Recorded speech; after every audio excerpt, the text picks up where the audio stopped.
kita lihat film-film, rekaman bagaimana Jepang menjajah kita, orangnya pendek-pendek ya, sekitar 150 cm gitu ya. Sekarang saya lihat rata-rata remaja Jepang yang masuk dewasa usia 20 tahun dari 19 itu udah laki-lakinya 170. Iya, udah tinggi-tinggi, langsing-langsing ya. Nah, artinya dengan perbaikan lingkungan, termasuk makanan tadi, kemudian aktivitas fisiknya, itu bisa diperbaiki juga.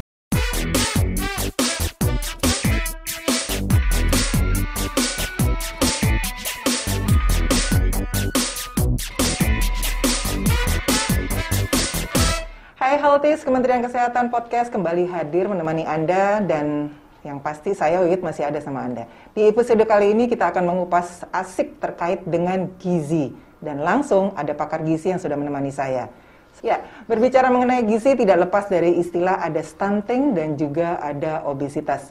Apa dan gimana mencegahnya, itu sebuah pertanyaan besar. Dan biasanya kita ingin tahu banget apa sih obesitas, gimana sih kita ngatur gizi, gimana hidup kita sehat dengan gizi. Langsung kita bahas tentunya bersama Prof. Hardiansah, dan beliau saat ini sebagai Guru Besar Ilmu Gizi VEMA IPB University dan kemudian juga sebagai Ketua Umum Pergizi Pangan Indonesia.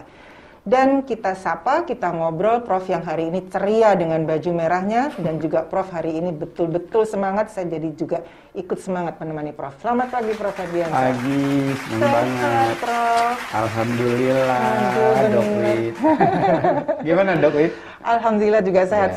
Saya sebetulnya agak minder nih karena ternyata viewersnya Prof. Wow, tapi viewersnya bagus karena kan banyak sekali ilmu yang bisa diambil dari Prof ya. Baik Prof, kita mulai dulu dari pertama. Prof Hardiansah, kita kemarin sudah sempat nanya nih ke netizen terkait dengan stunting dan juga obesitas. Tapi sebelum kita lihat jawaban netizen, ini perlu ya saya bacakan juga ya, sebelum kita lihat jawaban netizen, sebetulnya apa makna stunting dan juga obesitas ini, dan kemudian apa kaitannya dengan gizi di Indonesia? Sudah bergerak, saya akan tanya. Gimana, Prof?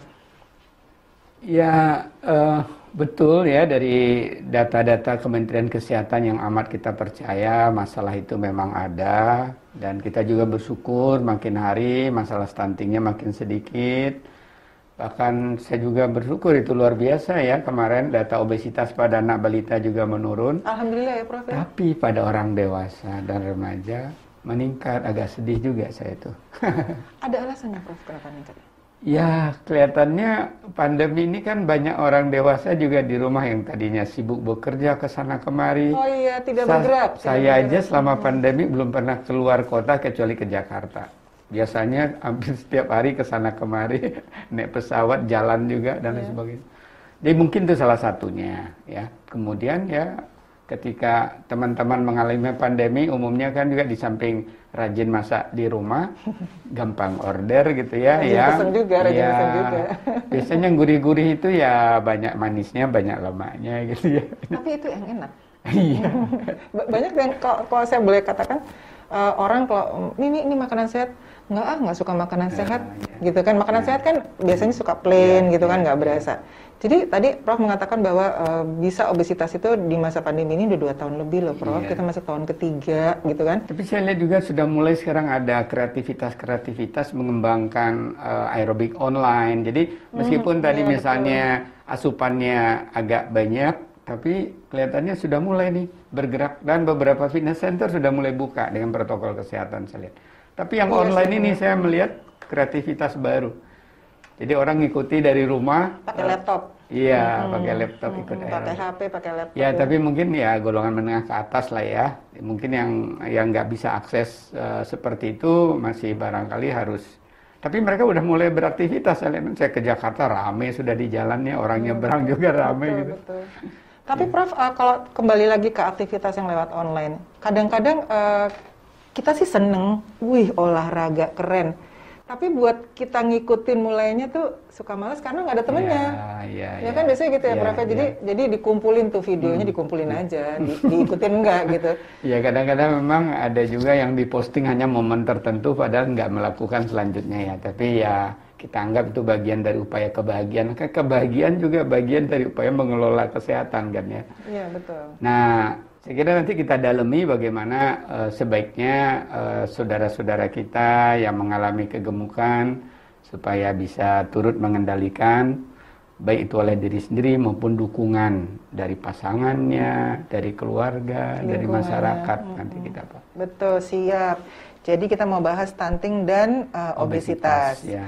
Baik, di sini ada yang kedua. Nih kita ngobrol-ngobrol kan kadang-kadang nih orang gemuk katanya, oh nih turunan, ya. Atau katanya enggak, dia makannya banyak banget atau apa. Nah, kita ada mesti tanya ada mitos atau fakta. Nah, orang tua yang badannya gemuk ataupun kurus, maka akan memiliki kecenderungan anaknya juga begitu. Jadi kalau orang tuanya gemuk, anaknya gemuk. Orang tuanya kurus, anaknya kurus. Nah, ini mengingatkan juga sebetulnya apakah tadi hasil yang Prof katakan obesitas sudah berkurang loh di anak-anak.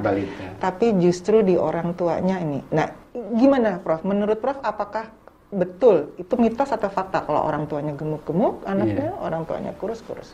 Baik, jadi kalau faktor genetik ini faktor turunan ya. Kalau betul ibu bapak gemuk, di atasnya juga kakek neneknya gemuk, itu hanya sekitar 1/6 atau 15% dari berbagai liputan kajian gizi genetik istilahnya ya, atau secara keturunan. Artinya 85% sebenarnya itu bisa karena faktor yang lain. Jadi lebih besar sebenarnya faktor yang lain ya, tadi faktor makanan, faktor aktivitas fisik, faktor stres, kebanyakan tidur atau sedikit tidur. Jadi ada kemungkinan bisa iya kalau ditelusuri ke dua generasi ke atasnya, tapi genetik pun sebenarnya bisa dikelola. Kita ingat ya Dok Wid, waktu lihat, saya nggak hidup di zaman Jepang kita kan, tapi kita lihat film-film rekaman bagaimana Jepang menjajah kita, orangnya pendek-pendek ya, sekitar 150 cm gitu ya. Iya, betul.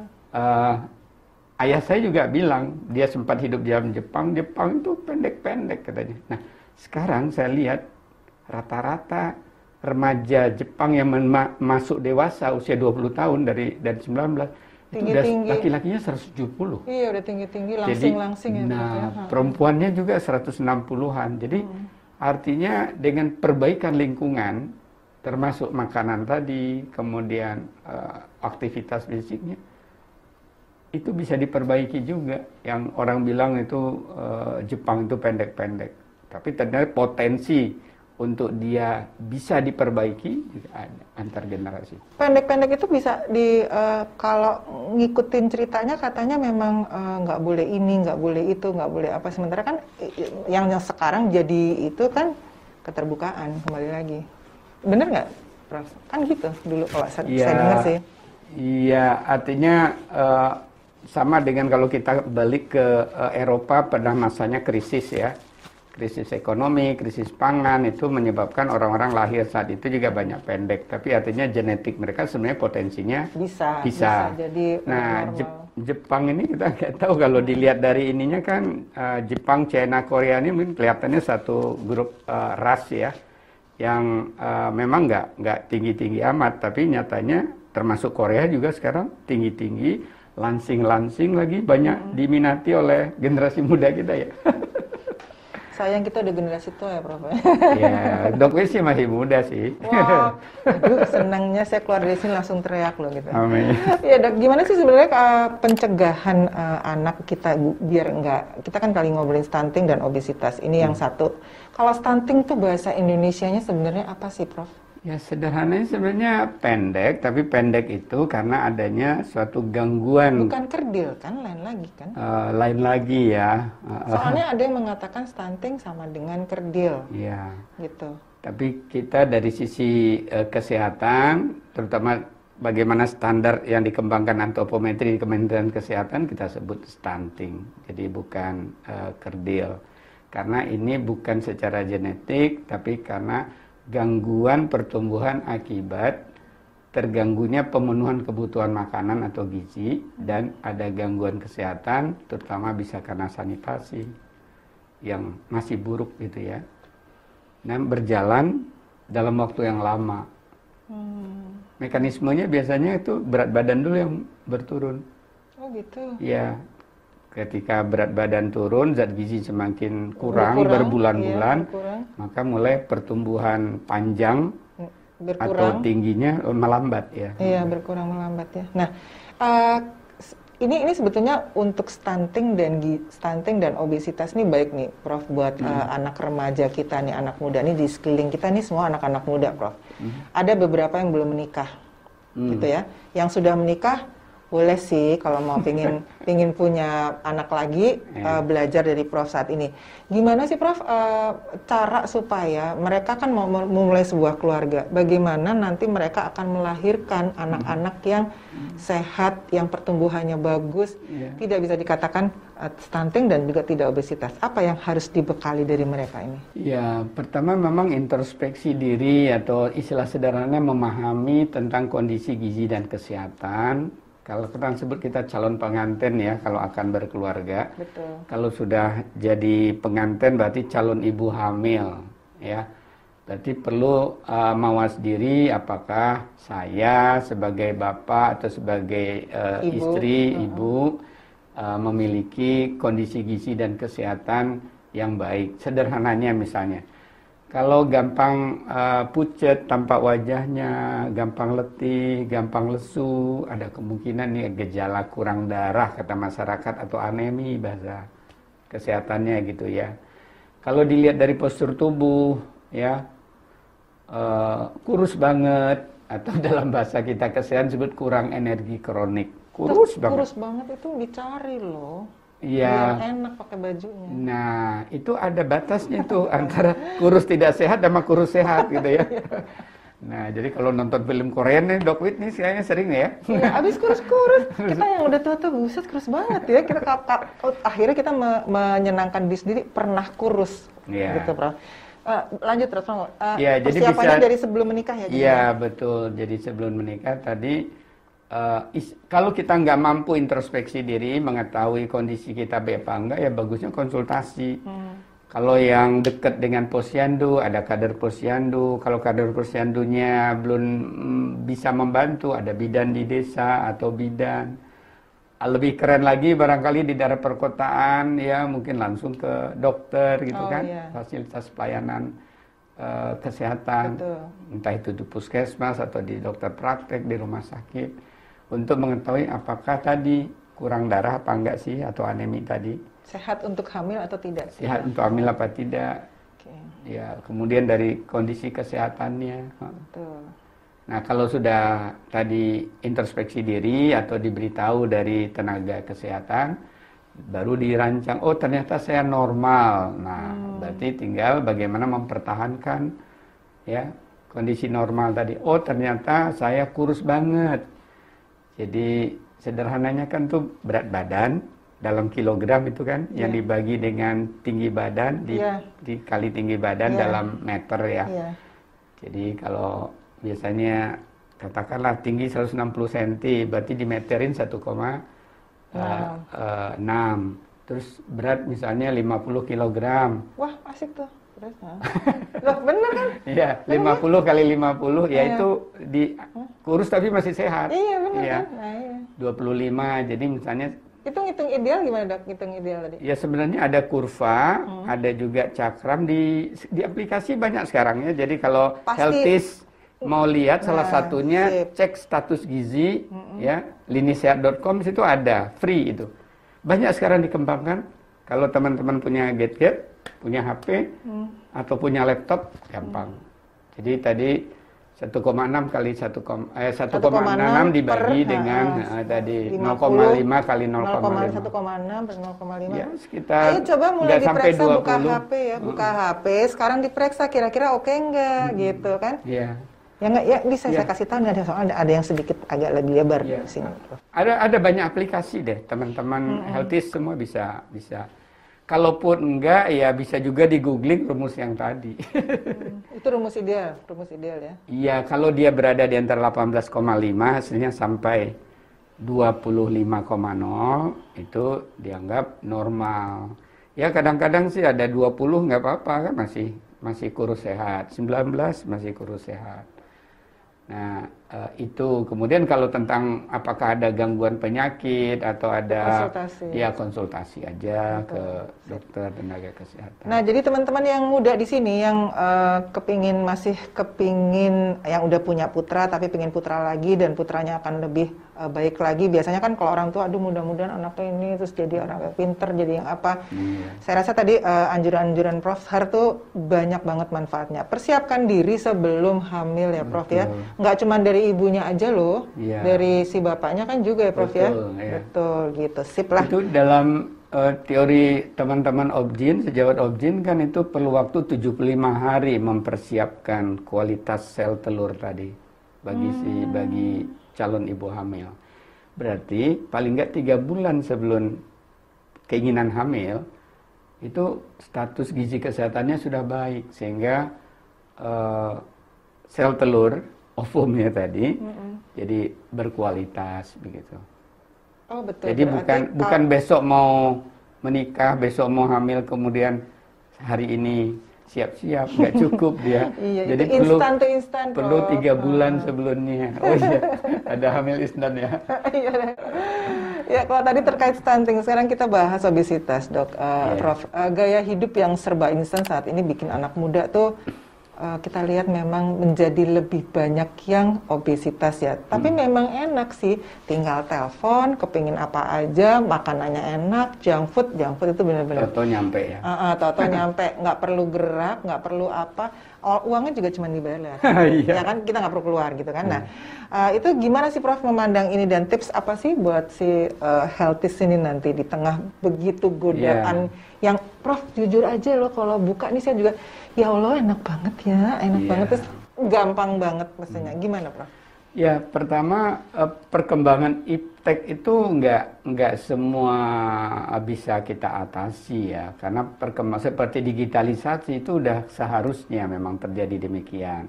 Bagaimana orang memasarkan secara digital bahkan juga itu jadi ciri dari suatu kemajuan. Hanya bagaimana kita merespon perkembangan digitalisasi dalam marketing makanan tadi, pemasaran makanan tadi secara kesehatan.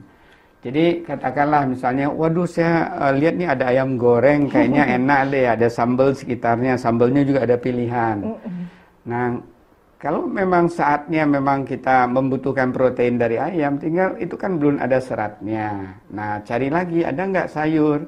Kalau enggak, kita tambahkan membuat sayur di rumah gitu kan ya. Kemudian ketika minumnya apa ya? Jangan lagi kalau sudah tadi ayam goreng, kemudian pesan lagi minuman yang kurang mendukung ya. Mungkin dengan air putih atau teh tawar saja di rumah sudah cukup, irit lagi ya. Iya irit. Irit sih Prof. Tapi nggak enak gitu ya. Biasanya ayam goreng ketemunya esteller gitu. Terus begitu.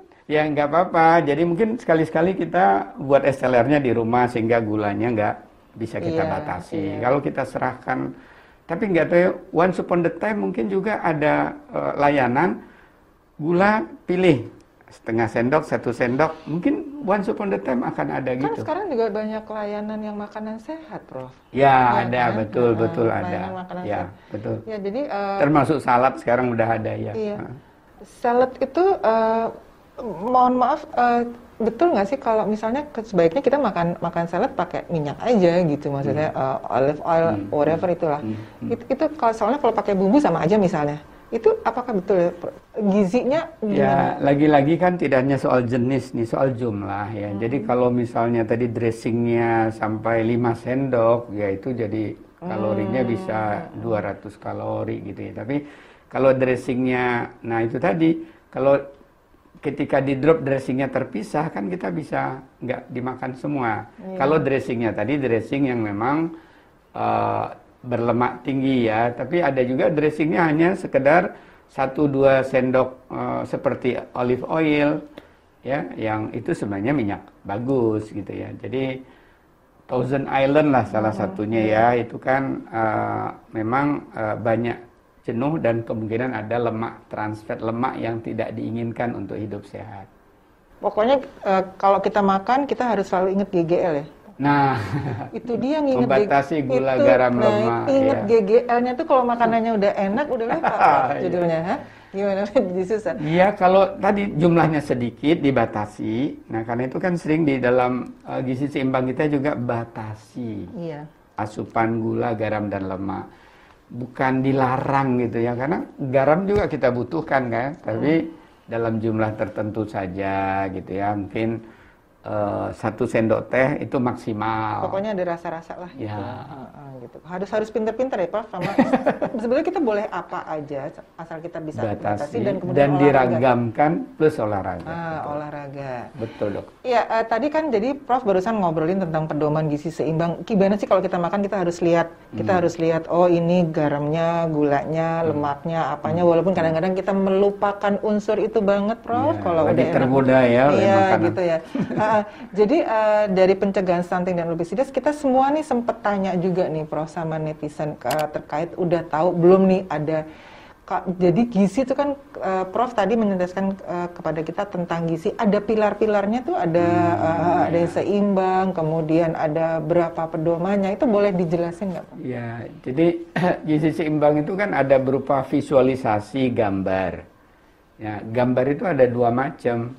Ada gambar yang seperti tumpeng gizi seimbang, tumpeng. Tumpeng yang gini kalau ya. kita ada perayaan kan bisa ada Iya, tumpeng ya. itu gizi seimbangnya. Ya dia berbentuk silindris dari atas ke bawahnya semakin lebar. Iya, betul. Ada lagi visual dalam bentuk piring. Iya. Yang disebut dengan isi piringku. Iya. Nah, yang dibagi setengah piring itu sebaiknya setiap kali makan ada makanan pokok Iya. dan buah, sayur. kemudian setengah lagi sayur dan buah. Nah, terus ada lagi prinsip atau pilar tadi yang Dok Wit tanyakan. Jadi kalau prinsip atau pilar dalam kita menerapkan gizi seimbang itu ada 4 prinsip, Dok Wit. Apa aja tuh, Prof? Jadi 1, makan atau mengonsumsi makanan beraneka ragam. Makan oke. Jadi beragam itu artinya ada unsur makanan pokoknya, seperti kalau di kita Indonesia Barat ini seringkali dari nasi ya, atau juga ada yang menggunakan singkong, ada yang menggunakan jagung, ubi-ubian dan sebagainya, dan jenis lainnya lagi. Ada juga lauk pauk, ada ikan, ada daging, tergantung wilayahnya yang mana ya. Ada telur yang lebih murah lagi. Ikan, daging, ada tahu dan tempe. Kalau di Pulau Jawa ini populer sekali. Tahu dan tempe, saya milihnya tahu. Terus? Ya. Kemudian buat di daerah tertentu yang memang ada sapi perahnya seperti Pangelang, Pengalengan, Lembang, Pasuruan itu ada cairan dari sapi namanya susu gitu ya. Betul. Kemudian setelah lauk pauk ada buah. Aneka buah Indonesia luar biasa. Enak-enak. Warnanya juga, ngiler ya. Banget deh. Sayur juga gitu. Saya kalau buah tuh udah mantap ya. mantap. Nah itu 1 tadi prinsipnya, makan aneka ragam makanan tadi. Nah itu di dalam tadi visualisasi menampakkan gizi seimbang tuh ada yang seperti tumpeng tadi kan diatur tuh. Di bawahnya yang banyak tuh makanan pokok, udah itu ada lauk pauk, ada sayur, ada buah, ada paling ujung itu batasi garam, gula, dan lemak kayak gambar sendok gitu ya. Iya. Itu gambar tumpeng itu udah lama ya, Profesor? Iya, kayaknya udah hampir 20 tahun. Dan ya. itu tetap bisa dipakai sampai sekarang ya, Prof ya? Iya, pedoman itu ya? Untuk secara umum ya, kalau untuk seseorang tentunya itu harus konsultasi karena ukuran tubuhnya berbeda, jenis kelaminnya berbeda, apalagi kalau ada gangguan kesehatan. Jadi ada dietitian namanya di Indonesia ini, atau nutrisionis untuk tempat konsultasi. Bagusnya gimana nih nerapin tumpeng ini? Bahkan piring itu juga, nerapin piring juga ya bisa jadi buat anak-anak remaja ukuran piringnya lebih kecil lagi. Tapi kalau yang saya tahu untuk yang misalnya dia dibatasi makanannya, katanya ada info gini, kalau mau batasin makanannya maka bentuk piringnya dikecilin, bener nggak, Prof? Jadi kan tadinya saya piringnya segede gini. Terus sekarang saya makannya piringnya segini. Sekarang gini, Bos, kalau piringnya cuma segini, nanti tambah lagi piring sini sama aja. Tapi benar nggak pembatasan makanan seperti itu ya, Prof? Iya, maksudnya untuk sekali makan, kalau tadi sekali makan 1 piring, kalau kita ingin jumlahnya dikurangi, ragamnya tetap, maka gunakan piring yang kecil.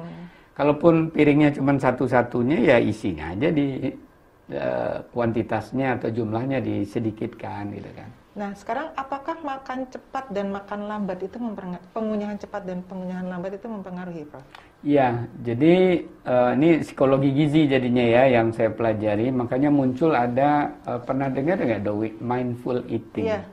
Jadi makan itu dengan benar-benar menggunakan pikiran dan perasaan kita. Iya. Karena itu erat pesan, nanti di gizi memang ada namanya pesan. Ada pesan yang kebetulan itu saya yang menggagasnya. Saya bilang harusnya kita ini berketuhanan yang Maha Esa. Pesan itu harusnya ada kata syukuri, jangan hanya makanlah aneka ragam makanan. Dulu itu pesannya hanya makanlah aneka ragam makanan. Saya bilang supaya orang makannya pelan dan berdoa, maka tambah kata syukuri. Jadi syukuri dan nikmati makan aneka ragam makanan. Nah ini maksudnya tadi mindful eating tadi. Iya. Jadi dengan mindful eating orang makannya jadi nggak berlebihan karena dia menghayati benar, dia yakin bahwa makanan ini bermanfaat buat saya dan kalau saya ngambil banyak sebenarnya saya merugikan orang lain, harusnya ini buat orang lain. Itu sampai gitu teori mindful eating gitu ya. Dan terima kasih saya sudah bisa makan hari ini gitu kan ya. Diawali dengan berdoa awal, berdoa setelah. Betul. Betul. Oh iya, jadi memang juga pengunyahan itu kalau benar nggak? Untuk penyerapan ya. Jadi benar ya Prof ya, jadinya kalau ini saya nanyanya ceritanya saya bukan orang Kemenkes. Jadi gini, pengunyahan lambat itu akan lebih mengenyangkan kita daripada kalau kita ngunyah dan nelen cepet kan ya, Prof? Ya. Di samping tadi soal kenyang karena zat gizi tadi terserap cepat dengan baik. Satu lagi, kita bisa menikmati rasa. Iya, betul. Bayangin kalau totok-totok gitu, kita nggak rasakan apa nih yang masuk. Kalap lapar, Prof. Kalau gitu gimana dong? Iya. Nah, makanya tadi kita minta untuk berdoa sesuai dengan ajaran agama masing-masing. Karena itu membuat suatu proses kesiapan kita tentang apa yang di depan kita yang akan kita makan.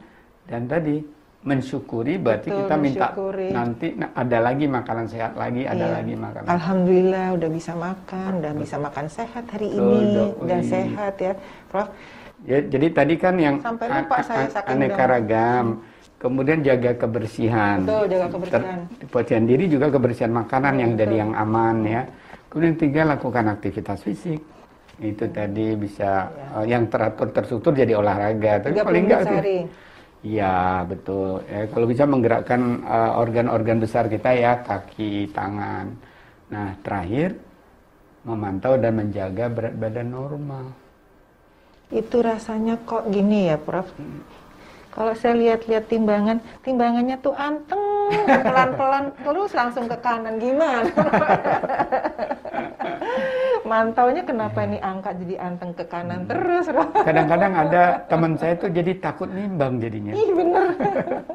Apalagi kalau perempuan-perempuan kan alat timbang, sensitif Prof, gitu ceritanya. Tapi bener tadi 4 pilar itu healthies, tadi 4 pilar itu amat sangat berguna. Lakukan itu, terapkan walaupun memang rada sulit, tapi kalau itu sudah ada di mindset kita, maka itu merupakan sebuah kebiasaan ya Prof ya. Jadi nggak juga kita menghindar, nggak juga, tapi itulah dia syukuri berbagai makanan, ragam makanan gitu ya. Baik Prof, tadi udah ngobrol panjang. Sebenarnya saya pingin banget cerita, pingin tanya-tanya sama Prof, tapi memang kita dibatasi oleh waktu dengan adanya pembicaraan ini. Monggo Prof, adakah pesan untuk healthies terkait dengan stunting, obesitas, kemudian 4 pilar untuk menutup acara ini? Iya, berarti ada 3 nih ya. Satu tentang stunting ya. Stunting ini sendiri kan sebagai kondisi gangguan pertumbuhan panjang atau tinggi badan dari anak. Yang ini hanya bisa dicegah sedini mungkin sejak dari persiapan kehamilan. Jadi dengan kita menjaga kesehatan calon ibu hamil atau calon pengantin dan pasangannya dan memberikan dukungan kepada yang bersangkutan, baik itu dukungan makanan, dukungan supaya nggak stres juga, dukungan supaya tadi juga bisa tidak duduk saja sebagai calon ibu hamil, aktif. Itu kalau nggak ngerti bisa konsultasi kepada tenaga kesehatan yang kompeten tentang itu. Nah, kalau sudah melahirkan, jangan lupa memberikan ASI. Ya, Dan 6 betul. bulan pertama 6 kan bulan pertama, kita selalu pesankan ASI eksklusif ya dok Iya, ya. iya. Kemudian setelah 6 bulan disertai dengan MPASI, ASInya masih berlanjut, pendamping Sampai 2 ASInya tahun ya. sampai 2 tahun. Dijaga kebersihan sanitasi lingkungannya, kebersihan dirinya. Kemudian setelah 2 tahun anak juga harus lebih aktif supaya tidak menjadi timbunan lemak pada diri si anak. Nah, kalau terkait tadi obesitas, ya kalau kita mulai juga dari sedini mungkin, sama aja, berarti bagaimana supaya ibu hamil ini pertambahan berat badannya normal ketika Sesuai hamil. ya? Ya, Sesuai kenaikan. 8 sampai berapa 12 15 iya, kilo tergantung tinggi ibu hamil, tergantung kondisi awal Betul. berat badan awal kehamilannya. Betul.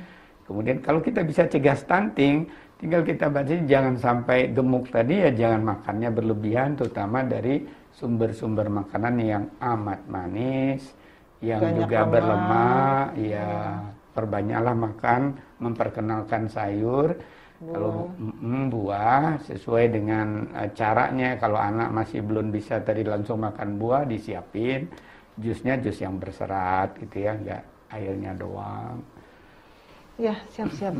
Tadi, nah Prof, saya dikasih tahu nih, kan kita ngobrol-ngobrol ini terkait dengan Hari Gizi Nasional. Apa yang akan Prof sampaikan?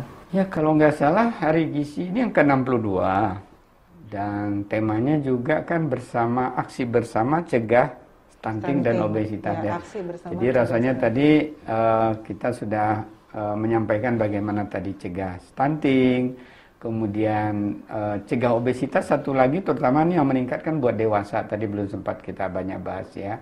Jadi tipsnya sebenarnya pertama, bagaimana supaya asupan kita, apa yang kita makan dan minum tidak lebih banyak dari yang sebenarnya kita butuhkan. Iya. Artinya apa? Supaya kebutuhan kita meningkat, kita harus banyak hidup aktif, bergerak ya. Yang tadi minimum 30 menit sehari, 3-4 kali seminggu, kalau bisa setiap hari lebih bagus lagi. Tidurnya sebagai hidup sehat minimum terlalu itu malam. 6 jam ya. Kesannya banyak penelitian udah sekarang tidur 4-5 jam tuh meningkatkan namanya hormon grelin, hormon nafsu makan. Begitu gitu. ada makan semua Langsung, disikat. Jadi meningkatkan lagi lemak tubuh. Begitu juga stres. Nah, stres ini efeknya ada dua, bisa tambah kurus, bisa tambah gemuk. Tergantung orangnya itu introvert atau ekstrovert ternyata. Respon dia terhadap makanan. Iya. Terus juga kita jaga kesehatan dari polusi. Nah, sekarang memang ya kita tinggal di Jabodetabek, mau tidak mau memang harus lebih waspada. Alhamdulillah karena pandemi kita pakai ini ya. masker, Nah, iya, jadi betul. udah terkurangi Iya. gitu ya. Karena terkena polusi menyebabkan radang meningkat, inflamasi. Nah, itu membuat menguras lemaknya jadi sulit. Betul. Ya, kira-kira itu pesan-pesan buat healthy semua Dan di Hari Gizi Nasional. di Hari Gizi. Selamat Hari Gizi Nasional. Selamat, Dok. saya yang mengucapkan selamat Hari Gizi Nasional ke Prof ya. Prof ya, Sama-sama. semoga seluruh rakyat Indonesia sudah mulai bisa mengatur gizinya, sudah bisa menilai bahwa oh ini mesti kita makan, ini nggak kita makan, atau boleh kita atur dan kemudian kita hidup sehat dengan bergerak dan bergerak, apapun bentuknya ya Prof ya. Mantap.